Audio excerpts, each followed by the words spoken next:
ហាពេលព្រឹកសួស្តីតែជនទាំងអស់គ្នានេះគឺជាផលិតផលចំនួន5ពេលដែលយើងញ៉ាំទៅជួយយើងសុខភាពល្អហើយជួយយើងសក់គីឡូអត់ងាយឡើងគីឡូវិញចំពោះការឆុងវិញយើងដាក់ទឹក200មីលីលីត្រទឹកក្តៅឧណ្ហៗដែលមានអង្សា60ចាក់ចូលកូរមួយសន្ទុះយើងអាចយកមកញ៉ាំបានណាចំពោះផលិតផលចំនួន5នេះសូមអតិថិជនមានការប្រុងប្រយ័ត្នបានខ្ពស់ហ្នឹងហើយជួនកាលអតិថិជនខ្លះគាត់ចង់បានតម្លៃធូរថ្លៃជាងពីក្រុមហ៊ុនអញ្ចឹងហ្នឹងហើយគាត់ឆែកទៅតាមអ៊ីនធឺណិតហ្នឹងហើយទិញតាមអ៊ីនធឺណិត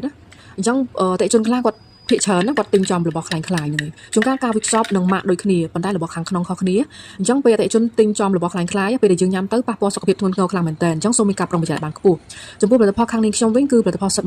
ផលិតផលចេញពីក្រុមហ៊ុនផ្ទាល់ចំពោះតម្លៃវិញក៏ខ្ញុំលក់ធូរថ្លៃជូនអតិថិជនដែរប៉ុន្តែអតិថិជនទទួលបានផលិតផល100%ពីក្រុមហ៊ុនផ្ទាល់អញ្ចឹងណាចំពោះផលិតផលនេះគឺផ្ដោតទៅលើសុខភាពហ្នឹងហើយពេលដែលយើងញ៉ាំទៅគឺអត់មានប៉ះពាល់សុខភាពអីទេប៉ុន្តែពេលដែលយើងញ៉ាំទៅជួយកែសម្រួលសុខភាពយើងដែលមានបញ្ហាឲ្យល្អត្រឡប់មកវិញចំពោះអតិថិជនដែលមានគីឡូធ្ងន់ចិត្តខ្លាញ់ច្រើនហ្នឹងហើយគាត់រកគ្រប់វិធីហ្នឹងហើយមិនថាហាត់ប្រាណមិនថាញ៉ាំផលិតផលផ្សេងប៉ុន្តែអត់ទាន់